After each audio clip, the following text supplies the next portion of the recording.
Hello friends, नमस्कार। सभी को राधे राधे। स्वागत है आप सभी लोगों का आपके अपने यूट्यूब चैनल परिवर्तन दा एजुकेशनल हब में। फ्रेंड्स, जैसा आप लोगों को पता है कि सीटेट की सीरीज़ चल रही है, उसके फॉर्म फिलअप्स किए जा चुके हैं और हम लोगों ने अपने बहुत सारे टॉपिक सीटेट में कवर कर रखे हैं। आपके पेडागोजी सेक्शन में एक आता है अधिगम यानी लर्निंग, उससे भी आपसे 1 या 2 प्रश्न पूछ लिए जाते हैं। फिर इसके बाद आएगा आपका थार्नडाइक और स्किनर के नियम यानी जो उनका सिद्धांत था।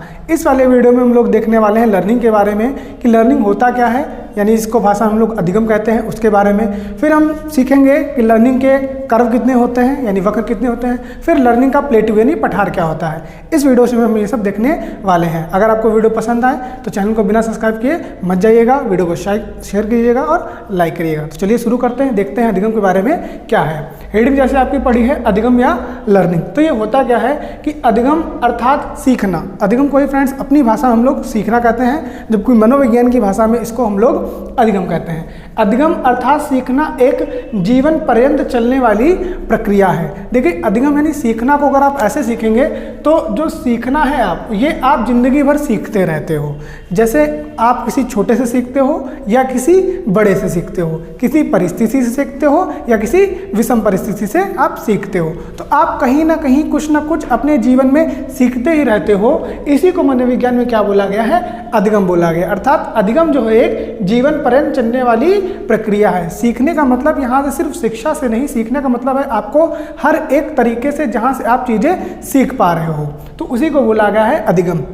इसीलिए अधिगम क्या है, अधिगम एक अनुकूलन है यानी अडॉप्टेशन है। अडॉप्टेशन कैसा है, जैसे मैंने आपको बताया था पियाजे वाले रूल में बताया था मैंने आपको कि आप अपने घर में रहते हो और आपको किसी दूसरे के घर में शिफ्ट कर दिया जाए। मान लीजिए आप रूम रेंट पे रहते हो और आपने जैसे ही कमरा चेंज किया तो आप पहले उस जहाँ पहले रहते थे वहाँ की वातावरण के आप अनुकूल थे। अब जब आप दूसरी जगह आ गए तो आपको वहाँ की चीज़ें अडॉप्ट करनी पड़ेगी यानी सीखनी पड़ेगी। अब सीखने के लिए चाहे वहाँ की भाषा हो, जैसे मान लीजिए आप अगर उत्तर प्रदेश में रहते हो और महाराष्ट्र में जाओगे तो वहाँ मराठी बोली जाती है, तो मराठी भाषा को आप क्या करोगे, सीखोगे। अब ऐसा तो है नहीं कि आप 18 साल के हो गए हो, बालिग हो गए, आपकी शिक्षा पूर्ण हो गई है तो अब आप ये कहोगे नहीं हम मराठी नहीं सीखेंगे, हम तो हिंदी ही बोलेंगे। अब मान लीजिए वहाँ कोई किसी को आपको समझाना है और उसी की लोकल लैंग्वेज में समझाना है तो आपको सीखना पड़ेगा। यही आपका सीखना क्या कहलाता है, अधिगम कहलाता है। इसीलिए अधिगम कैसी प्रक्रिया है, जीवन पर्यंत चलने वाली प्रक्रिया है।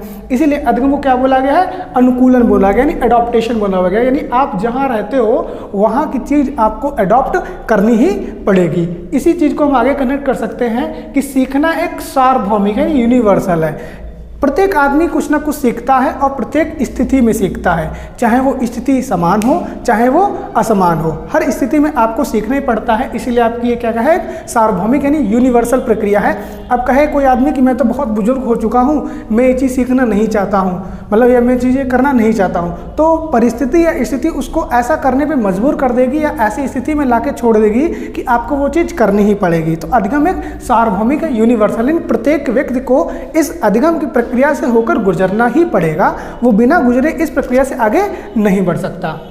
आगे क्या है कि सीखना व्यवहार में परिवर्तन है। ये एक इंपॉर्टेंट पॉइंट है कि सीखना जो है व्यवहार में परिवर्तन है। और यूपी टेट में ये क्वेश्चन इससे बना भी था कि सीखना क्या है, सीखना एक व्यवहार में परिवर्तन है। यानी देखिए, जब आप कुछ सीख लेते हो तो आपके व्यवहार यानी बिहेवियर में भी आपका चेंज आ जाता है, चाहे वो बोली का हो चाहे आपके किसी भी व्यवहार का हो। जैसे मैंने अभी बोली का आपको एग्जाम्पल बताया है, अब मैं व्यवहार को भी बता रहा हूँ। जैसे छोटा बच्चा, अब अगर आप देखोगे कि आपके घर में जब कोई बड़ा आता है तो छोटे बच्चों को सिखाया जाता है कि बेटा आप इनसे या तो नमस्कार करिए या जो आप करते हो वो आप करिए। तो ये क्या है, व्यवहार में परिवर्तन है। जो छोटा बच्चा आपसे पहले बात नहीं करता था वो अब आप घर में आपको आते हुए देख के जो संबोधन आपसे करना है वो करता है। तो सीखना क्या है, व्यवहार में परिवर्तन है। ठीक, आगे देखें, सीखना एक मानसिक प्रक्रिया। बिल्कुल सही बात है कि आप सीखते तो अपने दिमाग से ही हो, यानी अगर कोई चीज़ आपको सिखाई जा रही है तो उसमें आपके मस्तिष्क का योगदान तो रहेगा ही रहेगा। इसीलिए सीखने को हम लोग अपनी एक संज्ञानात्मक प्रक्रिया भी कहते हैं, ये भी ध्यान रखिएगा। और संज्ञानात्मक प्रक्रिया से आपको सबको पता है पियाजे का संबंध है। और पियाजे क्या बेसिकली सिखाते हैं, सीखने के बारे में ही तो सिखाते हैं ना, कि बच्चा कैसे अपने भौतिक जगत से चीज़ों को सीखता है, चाहे वो वस्तु स्थायित्व हो चाहे वो पलटावी का गुण हो, ये सब सीखता ही तो है वो बेसिकली कहाँ से, सब अपने मानसिक स्तर से। ठीक, आगे देखिए, अधिगम सार्थक और प्रभावशाली होता है। अब एक बात बताइए, अगर अधिगम सार्थक ना हो, सार्थक मतलब होता है अर्थ सहित, अगर सार्थक ना हो तो कोई सीखेगा ही नहीं है। अब प्रभावशाली कैसा है, इस पॉइंट को आप यहाँ से जोड़ लीजिए कि आपके व्यवहार में जो परिवर्तन कर दे तो प्रभावशाली से होगा ही, सीधे यानी आप उसके प्रभाव से क्या हो गए हो, बदल गए हो। तो अधिगम कैसी प्रक्रिया है, सार्थक और प्रभावशाली प्रक्रिया है, यानी इसके प्रभाव में आप अपने व्यवहार में परिवर्तन ला सकते हो। ठीक, आगे देखिए, अधिगम एक सक्रिय भागीदारी है, यानी जब आप किसी भी चीज को सीखते हो,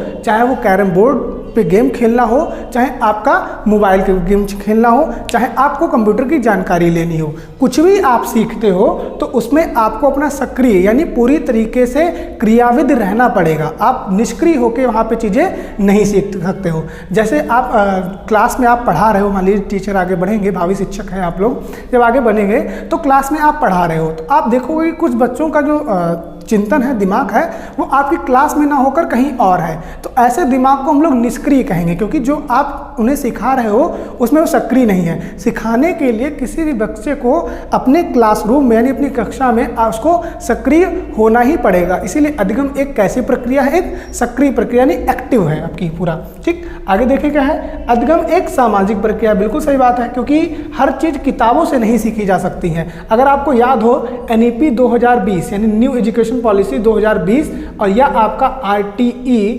2009, ये दोनों चीज एक ही बताते हैं क्या, कि आपको कक्षा का वातावरण जो है वो बाहरी जीवन से जोड़ना ही पड़ेगा। क्योंकि अगर आप किसी बच्चे को 2+3 सिर्फ किताबी भाषा समझाओगे तो उसे समझ नहीं आएगा। आप अगर ये देखेंगे, किताबों को जब छोटे में डिज़ाइन किया जाता है तो उसमें बहुत छोटे एग्जाम्पल लिए जाते हैं कि रामू के पास 2 रुपए थे, उसने 1 रुपये पेंसिल में खर्च कर दिया, बताओ कितने बचे। अब छोटे बच्चों को भी ये चीज़ पता होती है, अगर मेरे पास 2 रुपये होंगे, मैं 1 दे दूंगा तो 1 बचेगा। उसे ये नहीं पता कि हम यहाँ पे घटाना कर रहे हैं, लेकिन उसे ये पता है कि हमने कौन सी गणितीय प्रक्रिया लगाई है कि यहाँ पे हमने कम कर दिया। उसे अपनी भाषा में पता है कि मेरा 1 रुपये खर्च हो गया। आप उसी चीज़ को आप गणितीय भाषा में जोड़ लेते हो। तो आप जब सिखाते हो तो सामाजिक प्रक्रिया यानी जो बाहरी वातावरण है उसे ध्यान में रखकर सिखाते हो। इसीलिए आपकी न्यू एजुकेशन पॉलिसी 2020 और आपका RT यानी राइट टू एजुकेशन एक्ट 2009 दोनों आपको कक्षा के बाहरी वातावरण के जोड़ने में सहायक होते हैं, यानी दोनों जोड़ देते हैं कि आप कक्षा को उसके बाहरी जीवन से जोड़िए।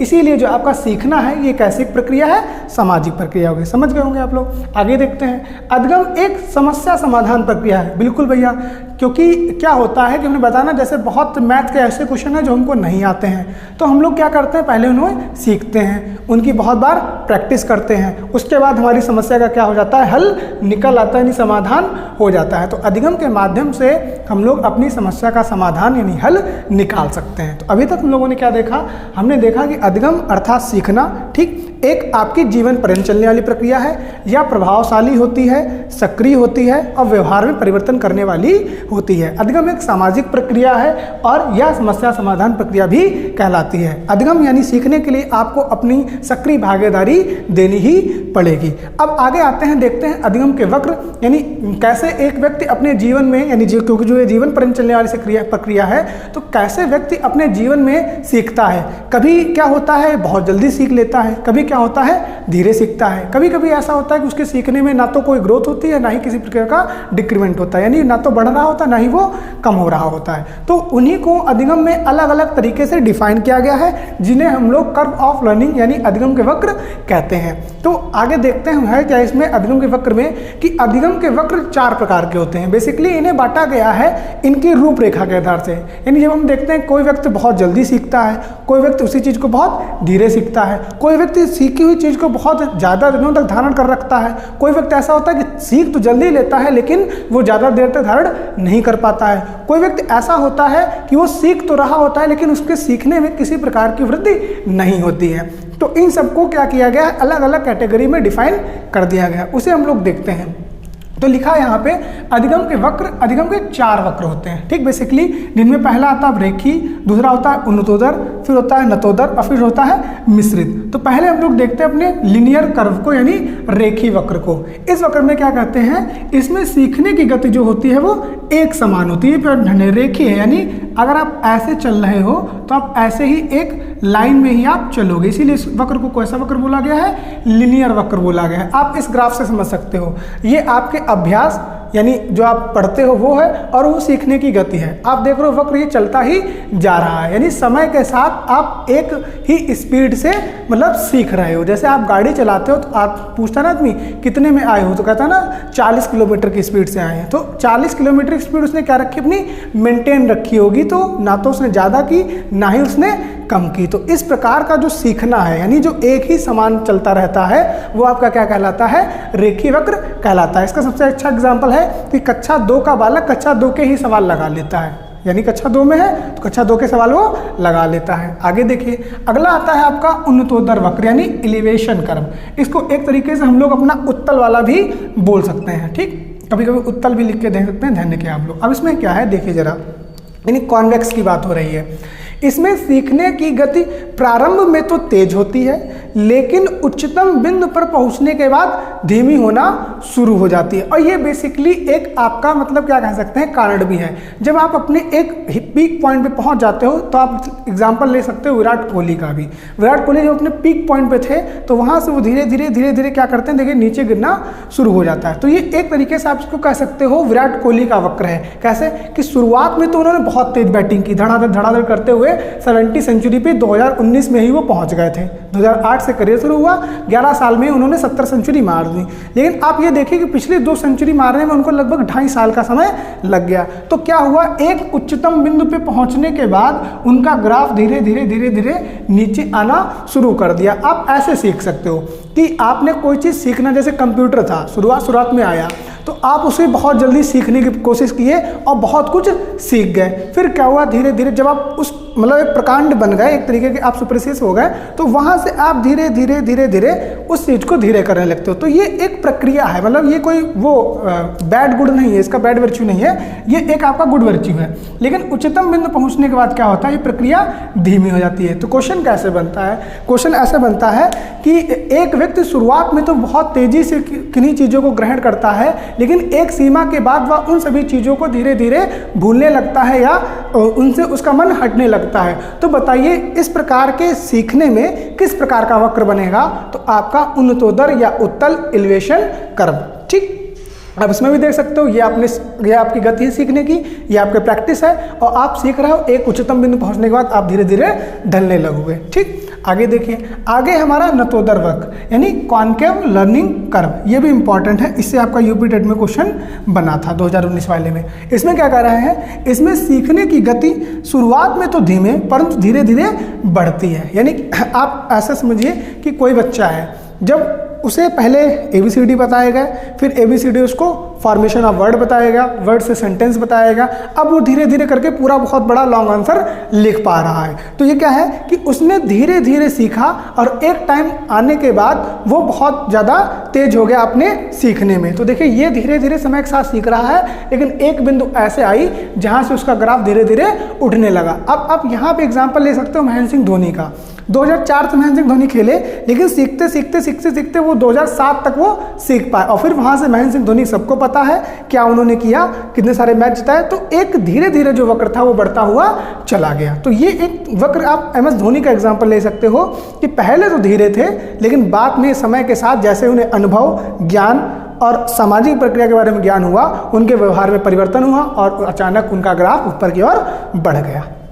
आगे आता है आपका मिश्रित वक्र। मिश्रित क्या है, मिश्रित अधिगम वक्र है। यह वक्र नतोदर और उन्नतोदर का मिला जुला हुआ समागम है। यानी इसमें क्या होता है, इस वक्र में मिश्रित जो आपका वक्र है, इसमें ना तो वृद्धि ना ही कमी, यानी कभी वृद्धि कभी कमी, फिर वृद्धि फिर कमी, यानी ये आप नहीं बता सकते हो कि कौन सा इसमें वक्र है। अर्थात ये कह सकते हो इसमें आपका एलिवेशन कर्व और कॉन्केव कर्व, इन दोनों कर्व का एक मिश्रण होता है।